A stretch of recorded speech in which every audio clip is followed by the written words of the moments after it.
दुष्यंत जी, मई 2014 से पहले आप देश को कैसी स्थिति में पाते थे, जब एक मिलीजुली सरकार थी, एक ऐसा प्रधानमंत्री था जिन्हें मजाक में लोग मनमोहन सिंह कहते थे, और मई 2014 से लेकर आज मई 2021 में जब देश में मजबूत सरकार है, तो देश को पहले से आप कितना बेहतर पाते हैं? देखिए, मजबूत सरकार जब भी बनी है इस देश में, चाहे वो मिसिस इंदिरा गांधी की हो या नरेंद्र मोदी जी की हो, जैसे ही सरकार मजबूत होती है जुडिशरी वीक हो जाती है। और ये एक डायरेक्ट को रिलेशनशिप है, क्योंकि जजिस, बहुत सारे जजिस प्रधानमंत्री को, इंदिरा जी को या नरेंद्र मोदी जी को अपना हीरो समझते हैं। और अगर सुप्रीम कोर्ट के जजिस पब्लिकली बोले कि भाई ये हमारे हीरो हैं, तो नेचुरली आप समझ सकते हैं कि सरकार के जब डिसीशंस सुप्रीम कोर्ट में चैलेंज होते हैं, तो ये जजिस के पास जाएंगे जो जजिस प्राइम मिनिस्टर को हीरो समझते हैं। तो naturally their inclination will be कि भाई इस डिसीशंस को सही ठहरा जाए, चाहे कितना भी वो डिसीजन देश के लिए गलत हो, पब्लिक इंटरेस्ट के खिलाफ हो। तो ये जजिस उसको वो जैसे take for example Central Vista project, आपके सामने एक खास ठोस इशू है कि ये एक ऐसा प्रोजेक्ट है जो इस गरीब देश के लिए अवॉइडेबल प्रोजेक्ट था। अगर इंग्लैंड की पार्लियामेंट अपने बिल्डिंग में 600 साल से बैठ सकती है, तो हिंदुस्तान की पार्लियामेंट को 75 साल में अपने बिल्डिंग को बदलने की कोई जरूरत नहीं थी।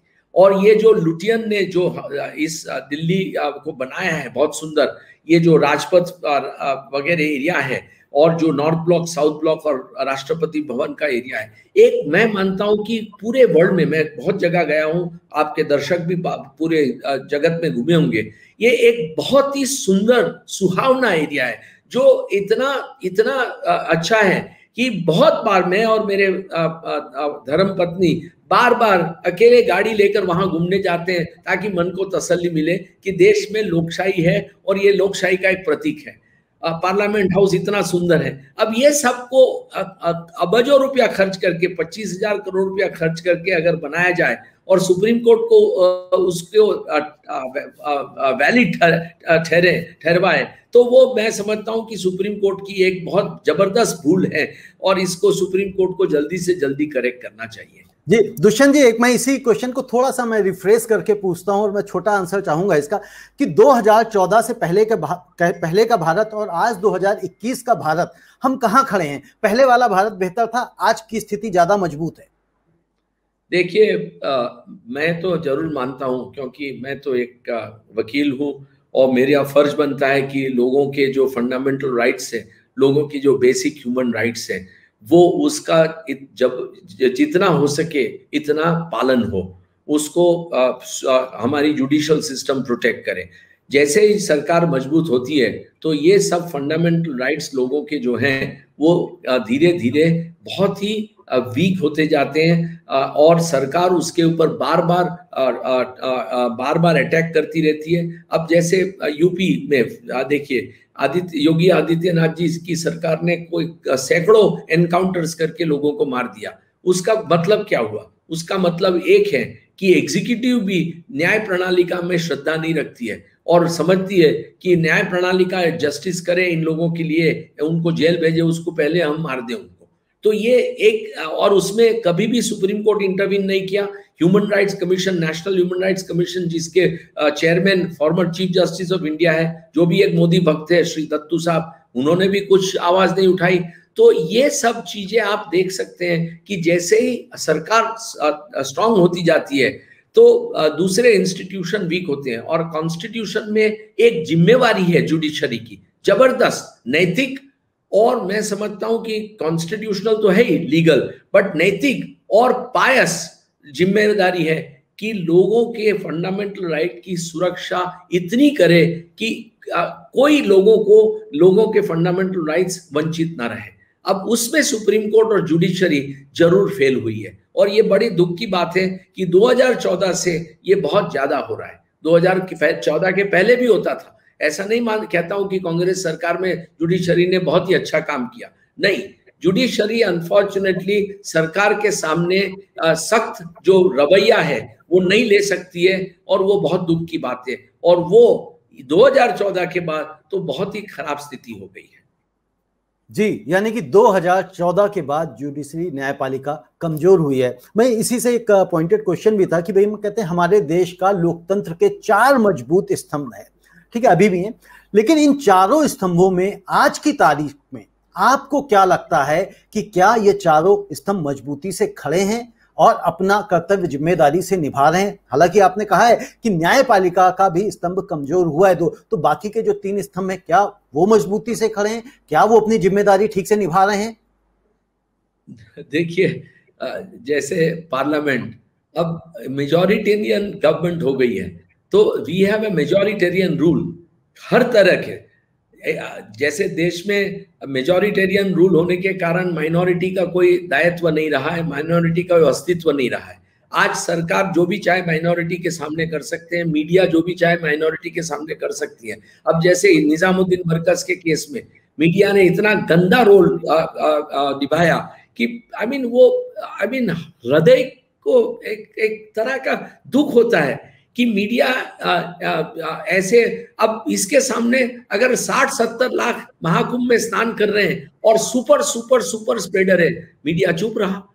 तो ये और आप जानते हैं, आपके दर्शक भी जानते होंगे कि निजामुद्दीन मरकज में हजारों मुसलमानों को अरेस्ट किया गया।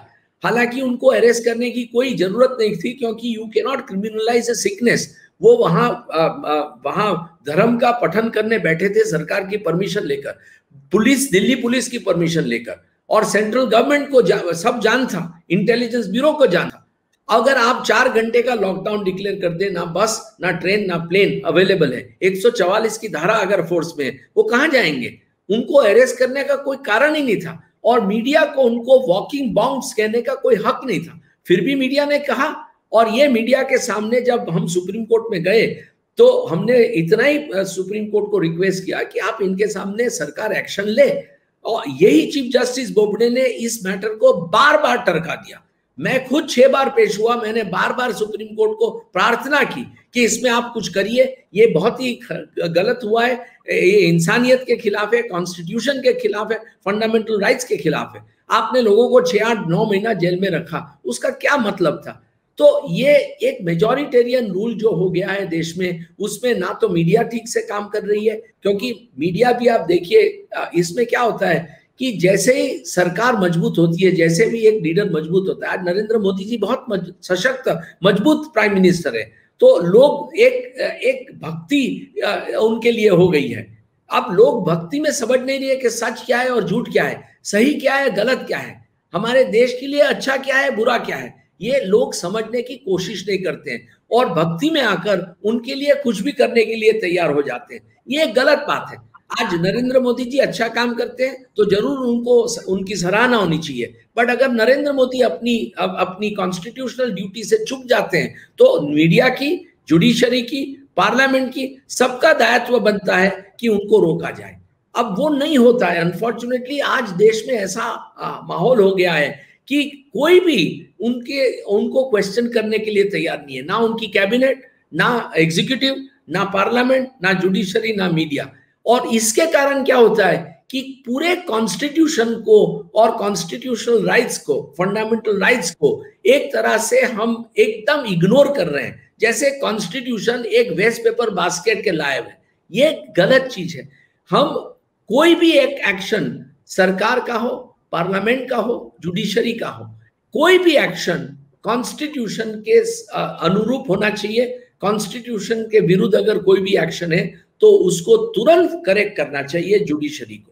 अगर वो नहीं होता है तो फिर जुडिशरी अपना right as a protector of the constitution, as a custodian of the constitution, वो गवा दिया है जुडिशरी, वो गवा देती। बिल्कुल आप ठीक कह रहे हैं कि जो लास्ट ईयर जो हुआ था, जिस तरह से कोरोना जिहाद, कोरोना बम, क्या क्या अटैक दिया गया था, और कितने लगातार जो है ना नेशनल मीडिया पे, मेन स्ट्रीम मीडिया पे शोज चला गए थे, डिबेट करी गई थी, इधर के प्रवक्ता उधर के प्रवक्ता आके, मतलब ऐसा लगता था कि सारा का सारा कोरोना ये मरकज वालों ने ही फैला दिया। और जब आज लाखों लोग स्नान कर रहे थे तो स्नान कराने के लिए यहां तक कि कहा जा रहा है कि मुख्यमंत्री को बदलना पड़ा, क्योंकि पहले वाले जो मुख्यमंत्री थे वो इसके फेवर में नहीं थे, ऐसी भी बातें आ रही हैं। तो यहां पे जो हम ड्यूअल स्टैंडर्ड अपना लेते हैं, इसको हमें वाकई में देखना होगा।